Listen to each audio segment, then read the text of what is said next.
बताना चाहती हूँ। जब शिवाजी महाराज छोटे थे, जब शिवाजी महाराज दूध पीते थे, बहुत छोटे थे तब, जैसे हमारे बच्चे अभी बच्चे जैसे होते थे, छोटे दूध पीते हुए बच्चे, तो शिवाजी महाराज तब जब छोटे होते तब एक बार उनकी माँ पानी लेने के लिए बाहर जाती है, तो उनके एक वहाँ पे सेविका रहती है, तो शिवाजी महाराज को भूख लगती है, तो शिवाजी महाराज बहुत रोने लगते हैं।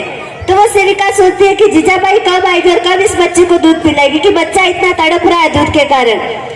तो तब वो सेविका सोचती है कि उनको आने में बहुत देर लग जाएगी, क्यों ना मैं इनको मेरा दूध पिला दूं। तो वो सेविका उस बच्चे का रोना तड़प नहीं कर पाती, तो वो उस बच्चे को दूध पिलाने लग जाती है। तभी जीजाबाई दूर से आते हैं और देखते हैं कि शिवाजी महाराज को कोई और दूध पिला रहा है। तो जीजाबाई जोर से आते हैं, वो घड़े का पानी फेंक देते हैं और उसके गोद में से वो शिवाजी महाराज को उठा के उनको उल्टा पकड़ते हैं। तो शिवाजी महाराज को उल्टियां होने लगता है और उनके मुंह में से दूध बाहर निकल जाता है। तब वो सेविका पूछती है कि अब कैसी माँ है, आपने करुणा नहीं है क्या? एक बच्चा रो रहा है, उसको मैंने दूध पिलाया और उसको आप उल्टा पड़ के उसके मुंह में से दूध ही निकाल दिए। तब जीजाबाई बोलती है कि मुझे इसे सामान्य बच्चा नहीं बनाना है, इसको मैंने जन्म किस लिए दिया है, इस देश के लिए इसको जिलाना है, और तेरे दूध में वो ताकत नहीं कि मेरे बेटे को शेर बना सके। तब जीजाबाई ये बोलती है तो वो सेविका भी आश्चर्यचकित हो जाती है कि कैसी माँ है कि अपने बेटे को इस देश के लिए चाहती है। शिवाजी महाराज ने बड़े हैं कि उन्होंने अनेक रणनीतियां की, अनेक युद्ध लड़े। 16 साल की उम्र में मुगलों से तोड़ना किला ले लिया था। उनके सैनिक भी इतने महान थे, तब शिवाजी महाराज ने स्वराज्य का निर्माण किया था।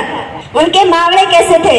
जो 65 किलो की तलवार चलाता है वो येसाजी, जो 2000 मुगलों के साथ लड़ता है वो बाजी, जो हाथ कट जाता है फिर भी लड़ता है वो तानाजी, जो 8 घंटों में घोड़ा पुणे से दिल्ली तक लेकर आता है वो संताजी, जो मुगलों के घर में घुस के उनको उल्लू बना के जासूसी करता है वो बहीर जी, जो अफजल खान का सिर काट के लाता है उसका नाम संभाजी गांव जी, और जो मुगलों की छावनी में घुस के वार करता है वो धनाजी, और जो शेर के साथ लड़के शेर का मुंह फाड़ देता है उसका नाम छत्रपति संभाजी, और इन सबको एक साथ एक छत में साथ लेकर लड़ता है वो छत्रपति शिवाजी महाराज। ऐसे थे हमारे छत्रपति शिवाजी महाराज। राम भगवान के जीवन में भी उन्होंने हमने कितनी प्रेरणा ली है। उन्होंने भी जब लक्ष्मण को बोलते हैं कि जा लक्ष्मण, युद्ध 14 वर्ष होने के बाद लक्ष्मण जा बोल के विभीषण का राज्याभिषेक करके आया, तब लक्ष्मण पूछते भैया आप नहीं आएंगे विभीषण का राज्याभिषेक करने? तब बोलते तब तक 14 साल पूरे नहीं थे, तब मेरे पिताजी को वचन दिया कि मैं किसी महल में राजमहल में नहीं जाऊंगा। और सुने लक्ष्मण, अभी स्वर्णमयी लंका नमे लक्ष्मण रोचते, जननी जन्मभूमिश्च स्वर्गादपि गरीयसी।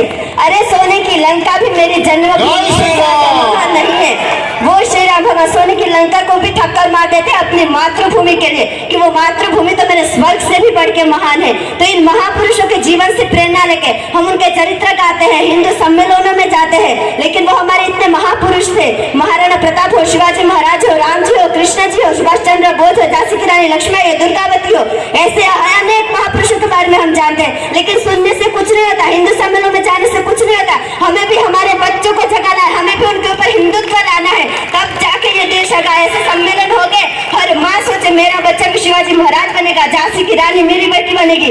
ऐसे अगर हर माँ समझे, हर से एक से चालू होगा तो ये देश बहुत आगे जाएगा और हम हमारी संस्कृति को भी आगे बढ़ाएंगे। तो हम साथ मिलकर प्रयास करें, देश के लिए जिए, हमारे बच्चों को भी ऐसा महान बनाए, हम भी उनको ऐसे संस्कार दे, उनको वेदों की शिक्षा दे, उनको धार्मिक मार्ग पे चलाए। देश की संस्कृति हमेशा के लिए जीवित रहेगी, जैसे पहले थी अभी है और वैसे भी आगे रहेगी। तो उसके लिए हम सब मिलकर प्रयास करें, हमारे अंदर हिंदुत्व जागे, उसका सब मिलकर प्रयास करें। यही सबसे धन्यवाद है।